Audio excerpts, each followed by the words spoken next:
I have with me today Carey Portell, and you're from Cuba, right? St. James. Or St. James area, that's right. And we're going to get to visit with her about, she's a motivational speaker, is that correct? That's correct, yes. So what makes you a motivational speaker? What do you want us to know? Really, every single time I give a presentation, my baseline, regardless of what audience I speak to, is always about choices. So I was involved in a drinking and driving collision, two of our daughters and I, and because of that tragedy, I have started speaking inspirationally to all kinds of different audiences. Now, I'm just to make sure, you were not the drinking and driver, right? It Correct, was somebody else yes. hit you. Correct, yeah. I was. There was actually 4 vehicles involved, but it was primarily just him and I that hit. Yeah. Oh my! And so the girls, they okay? Yeah, the girls are okay. Considering how severe a damage we had to our vehicle, they recovered within about 6 weeks. It took me much longer. Well, I know that that you were left. Tell us what happened after the wreck, as far as physically for you. Physically, it's been a 4-year recovery. It's nothing very quick or simple about it. It's been a long haul, and luckily I've had a family, and I've had several communities just rally around our family and just lift us up. And I tell everybody, without that, I don't think I would have recovered quite as well as I have. Why don't you take us back a little bit about what the journey has been like since the accident? And maybe even give us a little bit about how things were before the accident and how you had to kind of struggle with putting life back to normal. Okay. Yeah, before our crash, life was insane. We have 4 children who are involved in every activity imaginable. And I had a photography studio, and I had been transferring back over to the medical field at the same time. So it was a big transition for all of us, and it was just, I felt like I was going to 90 to nothing in my life, and I just kept saying, I got to figure out a way to slow down. And you know, I might make a joke, be careful what you wish for, because I came to a complete halt. So life was very, very busy before the crash, and then, like I said, it completely stopped afterwards, and I had no choice in that but to sit back and say, all right, what do we do now? Now, when you say you were injured in the accident, what kind of injuries, if you can tell us, what were you left able and not able to do after the accident? Afterwards, it's taken me 4 years to recover from this crash. I've had 11 surgeries in 3 years. In 2015 is the first year that I've been able to walk without any kind of medical device, without a walker, wheelchair, cane, or something like that. So I had lots and lots of injuries, but my 3 worst were my pelvis and both of my ankles. I've had 3 surgeries on my pelvis. It is fused, and I have lots of hardware in there, so my pelvis doesn't move anymore. And my ankles were crushed in the car accident. So, oh my. Though those are also fused, so my ankles are actually at 90 degrees at all times. So it's walking it's difficult, but with lots and lots of physical therapy, I've been able to do it. My biggest challenge with walking is I only have so many steps that I can take a day before I can't walk anymore. So for me, I'm a very busy person. I just turned 40, and for the last 5 years, I haven't got to do a whole lot. So my mind is still very active. I want to do everything that I used to, but my body's not cooperating. So it's been a struggle for me to, I guess, go through acceptance of that and say, okay, you have to accept, you have to have patience, and I have to be a little more creative in how I live my life so that I can still do a lot of those same activities, but just in a different manner. So has that been the biggest challenge, you think, or what are some of the other challenges that you've had that you can share with our listeners and viewers this morning? For me, that's probably the most frustrating, because I can't do what I want to do, and I like to be in control of myself, and I'm not really in control of this. My injuries kind of dictate how I can live each day. My next biggest challenge is always pain. There's pain 24 hours a day. It just never leaves. And I've been left with end-stage traumatic arthritis. So it can't get any worse, so we just manage it. And a lot of times, like during the winter, I'll have those, the flare-ups, the cold, the wet really irritates it. Summer gets much better, But, you know, when these storms come in, the humidities change, and I feel like I have old-timers disease. I'm a human barometer. You know, I can tell exactly when that storm's coming because it's my bones feel it. So, like the old farmers, they used to say they have that weather predictor, huh? that is exactly right. It's not an old wives' tale. It's real. Severe injuries that you're still dealing with. So why don't you tell us a little bit about your story as far as why you like to go visit with the folks and what you tell them when you go see them. Okay. I initially did not want to be any kind of speaker. I do not enjoy being the center of attention. I never have enjoyed all the eyes being on me. So I have spent pretty much the very first year speaking, just getting over my own nervousness. And probably the last 6 months, I guess, I was standing up on stage one day and said, you know what? These people are not going to hurt me, so get over yourself, you know? Okay. So I finally became comfortable with it, but it's been, I guess, such a long journey for myself that it's not that it completely changed me, but I feel like it has definitely enhanced who I am. I've grown from this experience in every way possible. Like, there's just no way that you couldn't, because I had so many hours of the day where I sat with myself, and there's nothing to do except talk to yourself. You have to be your own best motivator, because if you don't motivate yourself, then you're just going to end up tearing yourself down and say, this is too hard. I can't do this. And for me, I had just turned 35 4 days before the car crash. And I had 4 kids that were walking through my door every day coming home from school, and a husband who came home and every day said, how was your day? Even though he knew nothing happened in that day with me, because all I could do was lay in a hospital bed in the middle of my living room. Oh my. Yeah, so, and I said, every time one of them walked through the door, I was like, well, that's my reason why. And it just, there were days that I just had to recite to myself over and over and over again, inspirational quotes, or you just say, Carey, you got to do this. You have to. You don't have any choice. And that just became, I kept doing that to myself, and then others would come to me and say, I hear what's going on with you, and then they would give me inspiration as well. And I thought, I need to give some of that back. I need to pay it forward, because without all of that, to help keep my family boosted up, I just don't feel like it would have turned out as well as it had. Well, the car crash certainly was a defining moment. Absolutely. For you. There's a definitely timeline, because everybody says, well, is that before the crash or after? There you go. So do you think that you were your own worst challenge or enemy? What was going on between your ears?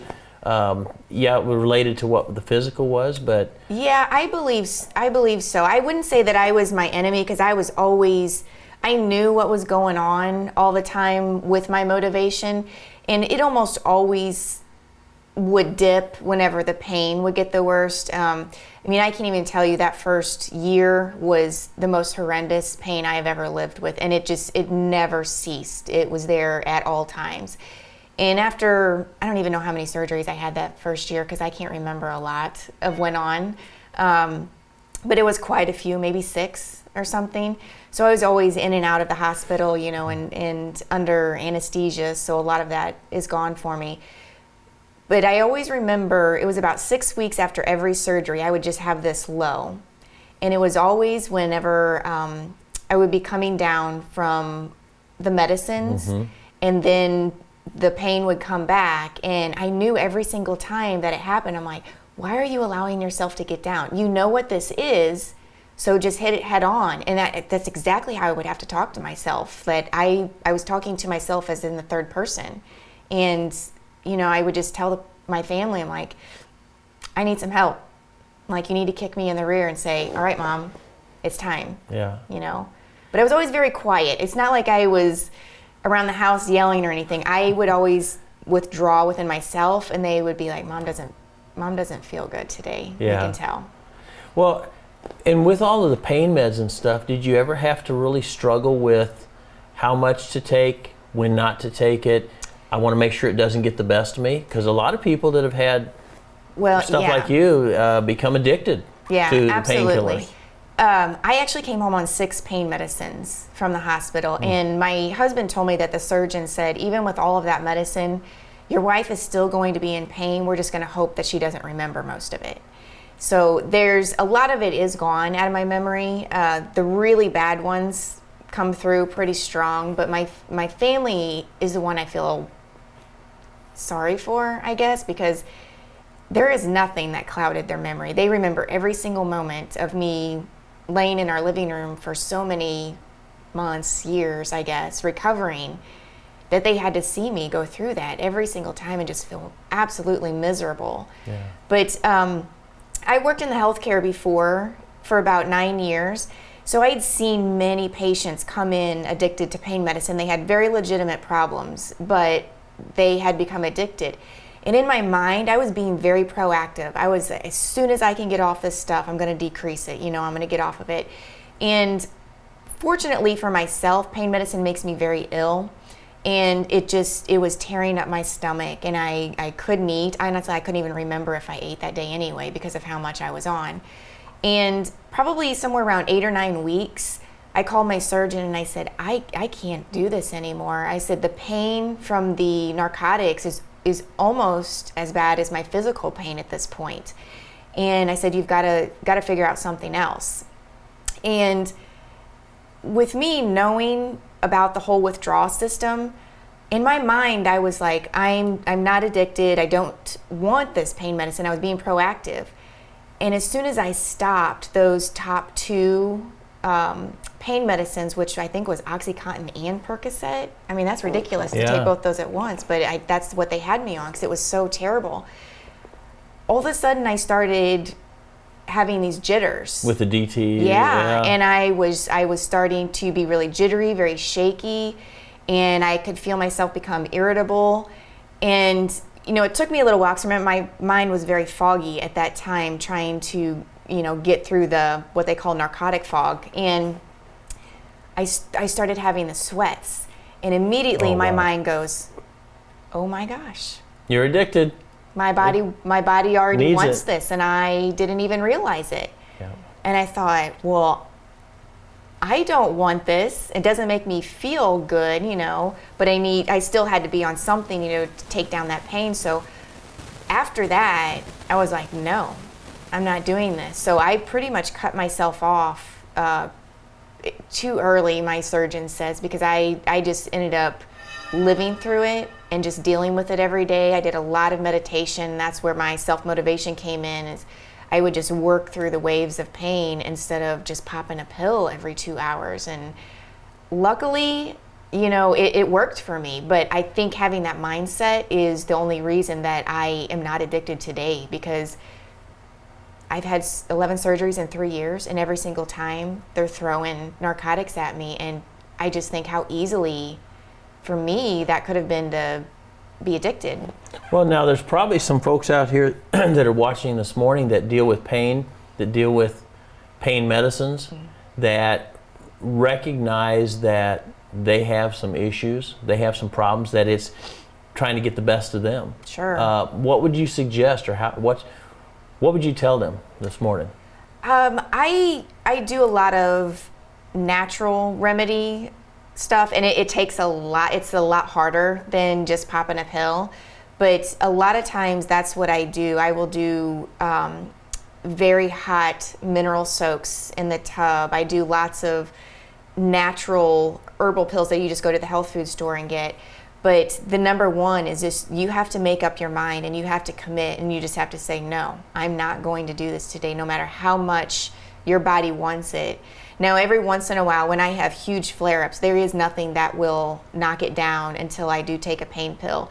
And if anybody has pain, they know if you don't get ahead of it, it takes 3 times as long to knock it back down to where you can tolerate it again.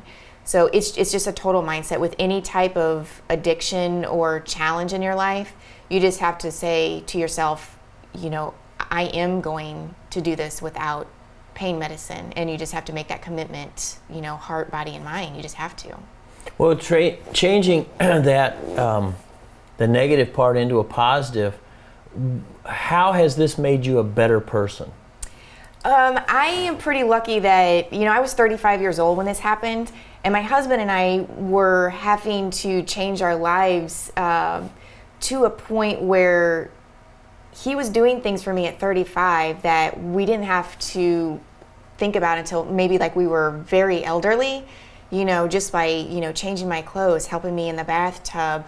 I couldn't roll myself out of bed every day, so he'd give me a big old heave, to get out of there. So for me, I don't know if it was the narcotics or just my natural personality, but I saw the humor in all of it. And because of my injuries, I don't have very good balance at all. So I fall pretty frequently. And, living out on a farm, everywhere you walk, there is uneven ground. And we raise cattle and we have horses, so there's always hoof prints in the ground and everything. And fortunately, most of the time I'm alone when this happens, but working on the farm, safety is always an issue. So I always have to be very conscious of where I'm walking, how close to the cattle that I'm walking, and, winter, summer, if it's muddy or if it's, wet, snow, that kind of thing outside. So for me, I'll trip and I'll look up at the cows and I'm like, did you see that? They just sit there and chew their cud and stare at me like, yeah, we saw it. And, if we could laugh, we could. But a couple times, I have fallen in front of people. And of course, they're just, beside themselves. And I'm sitting down there laughing and I'm like, it's okay. It's okay. I've been hurt the worst I could possibly be hurt. So falling 3 feet to the ground it's going to be all right, and I'm like, it's okay. We just have fun with it. Well, that's neat. So you've learned to laugh at yourself. Yes, absolutely. Accept your limitations, which you shouldn't have to have, but you have. I would imagine there's a humbleness or a humility. Oh, every day that I open my eyelids is a day that I'm humbled. Yeah, because your kids and your husband shouldn't have to take care of you when you're 35, 36 years old. Right. You're the mom, you're taking care of everybody else. Yeah. And roles changed. And so being able to accept that, not be angry about it, but just accept it. Right. And then, of course, always dealing with that, the pain versus the medication versus the over-medication and all those things. Right, none of that stuff ever goes away for me. So it's every day is always a challenge. But just having the humor of the situation, if you don't laugh at it, the alternative, honestly, is just sad. Yeah. So why not have a little poke at mom? There we go. So what does the future hold for you as far as business opportunities or things like that? I know you're baling hay, but that's because you do that. It's not your horses and your cattle. But what do you want to do over the next 5 years? The next 5 years is something that I never thought that I would even entertain the idea of. And now that I am comfortable speaking publicly about my recovery and the journey that I've been on, I see the benefits that it's bringing to others, and some of the responses that I get, it just kind of like, it hits you in the heart, and you're thinking, my goodness, they heard what I said, and they applied it to their own life, and it gives you confirmation that what you're saying is actually affecting someone. And regardless of what experience they're going through, it doesn't have to be anything like mine. It could be something totally different that's not physical, or not a car crash or anything like that. But they are taking the same motivation, the same steps that I took, and applying it to their life. And they're saying, you know what? If she can do it, I can do it. And my situation may not be as bad as hers, but it all feels the same. Pain feels the same no matter whether it's physical or emotional. That's it. Well, I know that one of the things that I was told is that you always make people cry. So I didn't want you to do that this morning. No, we kept it light enough. But you do speak to women's groups or men's groups or youth groups, business groups, anything that needs... Pretty much anything. The first part of my presentation is always the same, and that's just telling what happened to me. The second part I kind of tailor towards whatever audience that I'm speaking to, and that is more where the motivation or inspiration All right. comes to. So